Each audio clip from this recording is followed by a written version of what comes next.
Back when I used to teach privately and when I used to teach like a drum lines and whatnot, I would basically only mention wrist as the way to play. This is what you're doing. When we get to like a certain speed where it's like, okay, we've maxed out our wrist speed. Now we need to get that little extra boost in there. And then I'll talk a little bit about how you can use the fingers to like speed up the paradiddles or whatever it is that you're trying to do. But it's like the 1% scenario. So I just tend to not focus on that, because if I were to teach students who are new and I'd say, well, when you get really fast, you're going to start using some fingers, then they're going to start implementing that at a tempo that they don't need it at. Maybe if it's like 160 beats a minute, they need to be able to like implement a little bit of like fingers to play fast paradiddles or whatever it's going to be. But if you tell them that when they're practicing at like 80, they're going to start focusing on the fingers. And so they're going to focus on the wrong thing that is going to be used 1% of the time, as opposed to the 99% of the time where it's actually going to give them the biggest bang in their buck if they sit there and like work on that technique that you use for like everything except for that super rare scenario. I never worked on finger motions with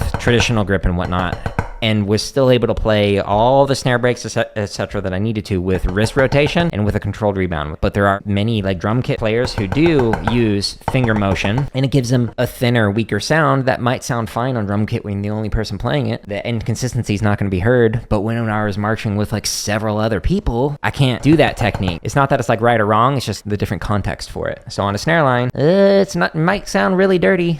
It might be like rolling a D20. Is it going to sound good? No, critical miss. Sounds terrible. But on drum kit, you might be able to get away with that. You can find thousands more free drumming tips and exercises to improve your chops, limb independence, technique, and more in my YouTube channel's home tab, or neatly organized in the link at the top of the screen.